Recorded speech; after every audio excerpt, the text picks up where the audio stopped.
But look, for Genos, the way that I recruit people is I tell them they're part of something bigger, and that really what I'm offering is a fair day's work for a fair day's pay, and I'm offering them the opportunity to earn whatever they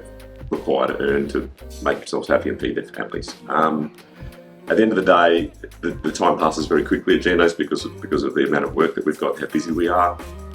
It's an organised place, so there's lots of structure around what your day looks like, and you have an understanding based on some of the things that I use to measure yourself on whether you've had a good day or you haven't had a good day. So I think that's really important. I think a lot of shop owners really keep their staff in the dark about what the outcome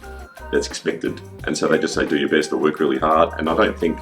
people have a real understanding of what they're supposed to be able to do to get an outcome unless you explain to them that's what a good day looks like. So that's where we are at Genos.